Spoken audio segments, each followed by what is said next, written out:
Alors, salut, bonjour. J'ai décidé récemment de faire une révision pour la classe terminale parce que j'ai mes élèves, ils souffrent, ils n'arrivent pas à comprendre beaucoup de choses, surtout مبقاش بزاف في الباك et tout. Donc, on va commencer de réviser ensemble. C'est quoi un texte historique? Voilà. L'année passée, quand j'ai dit classe terminale, درت لهم des fiches. Genre des feuilles de révision. Ben, قبل ما يروحوا غير يطلعوا على الحوايج هادو c'est bon. Et tout le monde est prêt pour son bac. Donc, أول حاجة نبداو بها c'est bien le thème traité. واش معناته le thème؟ كي تسمعوا thème واش معناته؟ C'est l'idée générale du texte. معناته الفكرة العامة تاع النص. Le thème donc dans un texte historique, il est historique, باينة. Donc, il est lié à un fait, un lieu, des personnes, une date. Le thème هذا كيكون historique معناته باين يهدر على ان في اللي هو حاجة un lieu مكان des personnes هما الأشخاص une date c'est la date كيفاه نقولوا هذه en arabe تاريخ voilà. Alors même le vocabulaire اللي يكون عندنا في texte historique يكون il est lié avec un truc de guerre de كيما يعطيكم des exemples هنا guerre combat مجاهدين indépendance manifestation. Donc le vocabulaire utilisé راح يكون lié avec la guerre. Mais un texte historique ثاني قادر ما يكونش uniquement un texte historique اللي يهضر على التاريخ. Ça peut être un texte يهضر par exemple على développement de par exemple كيما عندكم في le livre scolaire عندكم يهضر على الفيفا شحال من كوب دي موند داروا شكون لعب فيها ولي دات كانوا بيان سور en ordre chronologique معناته كانوا متسلسلين. Et puis, عندكم ثانيك la deuxième caractéristique هي l'utilisation des indicateurs de temps et bien sûr de lieu. Les indicateurs de temps, ça dépend واش تكون. قادرة تكون une date précise كيما 5 juillet 1962. قادرة تكون une période. Une période يمدوا لكم par exemple un texte ما فيه aucune date. بصح قادرين يutiliser par exemple l'analepse ولا prolepse. قادرين يقولوا لكم 10 ans avant l'indépendance ou là durant la guerre. هادو des expressions qui montrent بلي نهضروا على un texte historique. Et puis postériorité, infériorité, antériorité كيما كنا نهضروا 10 ans avant l'indépendance, quelques années plus tard. Donc des expressions qui montrent بلي نهضروا على حاجة تاريخية. مي بلا ما نقولوا لا دات بلا ما نقولوا 1962 ولا 1958 ولا une autre date. Ça va être juste une expression. Et puis la troisième des choses, c'est la source. La source, les faits, les lieux, les dates et les personnes sont vrais car ils sont véritables.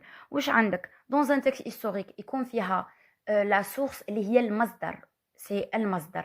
المصدر هذا l'écrivain قادر يكون historien قادر يكون juste un journaliste اللي دار recueil معناته عاود دار دراسة تاريخية وجمع هذاك تكست وجابوه من source historique من مصدر تاريخي.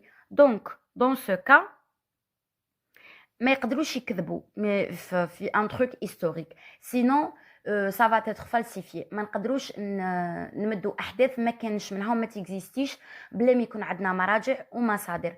دونك سي بور سا نديروا لا سورس هذه باه نبينوا بلي المصدر هذا كان منه ومنين جبناه. Et puis l'emploi de la tournure impersonnelle.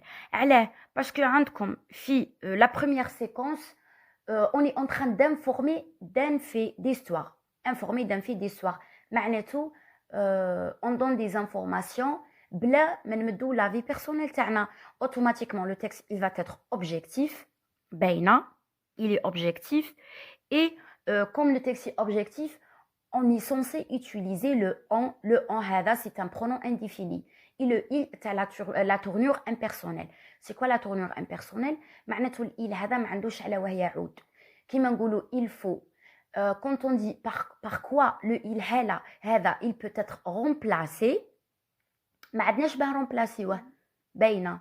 Donc quand on dit il faut ولا il neige ولا il pleut هذوما même les verbes sont impersonnels معناته ما عندهمش على وهي يرجعوا. هذه واش معناته impersonnel. وعندنا la chronologie et l'anachronie. D'habitude في les textes historiques راح نلقاو une chronologie. باش معناته la chronologie هي التسلسل الزمني. مثلا نقول لكم في 1913 1914 1915 1916 دونك كاين تسلسل زمني كيقولوا لك comment les dates sont-elles enchaînées, je ne sais pas quoi, vous allez dire ils sont enchaînés chronologiquement. هذا واش معناته التسلسل الزمني. Maintenant, l'anachronie, quand le texte il en va, il vient. واش معناته en va, il vient. معناته les dates, pardon, معناته les dates ماهمش soi-disant ordonnées, ماهمش مسلسلين، ما كاينش تسلسل زمني. تنقول لكم 1945 et puis نقول لكم 1919 et puis نقول لكم 1990 par exemple et puis نقول لكم 1913. ما كاينش هنا تسلسل، كاين un va et vient entre le passé et le présent bien le futur ou peu importe.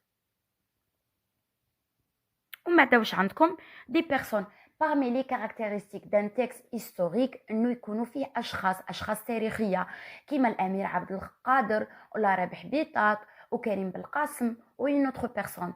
Donc même Charles de Gaulle, pourquoi pas, c'est un personnage colonial bien sûr, français, mais يسمى ذكروا التاريخ. donc نلقاو في التكست هذا التاريخي النص التاريخي اشخاص اللي يكزيستيو en réalité يكزيستيو كاين منهم ماشي يكذبوا ماهمش دي بيرسوناج فيكتيف mais des personnages qui existent, qui ont existé, qui ont vécu le colonialisme, qui ont participé à faire l'histoire quoi.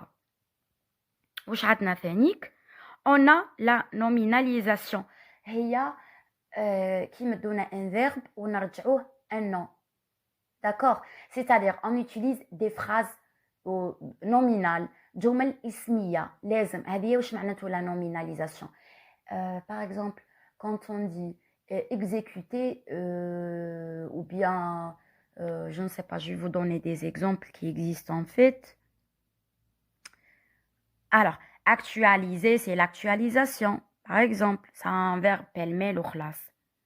حتى من بعد نروحوا كل حاجة وحدها l'essentiel تفهموا en grosso modo واش كاين في texte historique.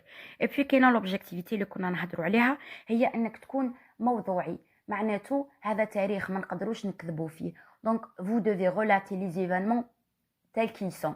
Voilà. بلا ما نكذبوا بلا ما نزيدوا من عندنا وعندنا toujours des ressources qui montrent بلي ماناش نكذبوا. هذه هي l'objectivité. Donc dans l'objectivité quand on dit le texte est objectif معناته هذا l'auteur n'existe pas.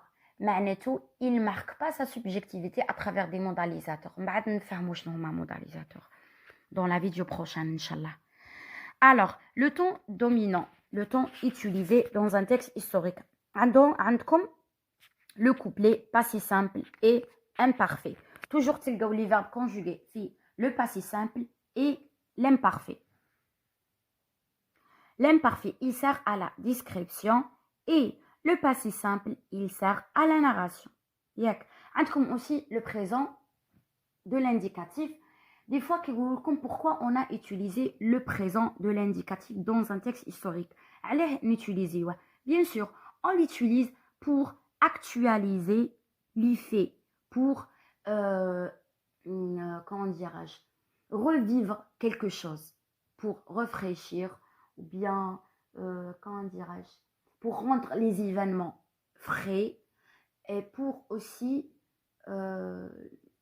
rendre هذا témoignage bien sûr rendre le personnage intime زعما شغل اللي يرجعك انت عشت هذيك la période actualiser faire revivre avec le moment. Donc la valeur تاع هذا le présent est historique. Présent à valeur historique. Présent de l'indicatif عنده plusieurs valeurs. الأهم اللي تشدوها نتوما في راسكم كيقولوا لكم pourquoi on a utilisé le présent. واش تقولوا لهم pour actualiser, pour faire vivre, pour rendre le lecteur, genre pour rendre le lecteur faire part de ces événements شغل باه هو يعاود يعيشهم. Et aussi c'est quoi sa valeur? Bien sûr c'est historique, présent historique. قلنا les faits sont authentiques. Authentique معناته original, معناته ما فيهمش الكذب, car ils sont véritables. exemple, نهضروا غير على الحوايج اللي صراو كيما في الجزائر صراو بزاف حوايج. par exemple المسرة تاع 8 ماي, on a la Saint-Toussaint, la Toussaint rouge, عندنا l'indépendance elle-même, عندنا le déclenchement plutôt de la guerre. On a beaucoup de choses, d'accord. Donc voilà, هذا واش كاين في le texte historique. Il suffit تعرفوا هذوما les caractéristiques et vous êtes prêts pour passer inchallah votre bac. Bonne chance.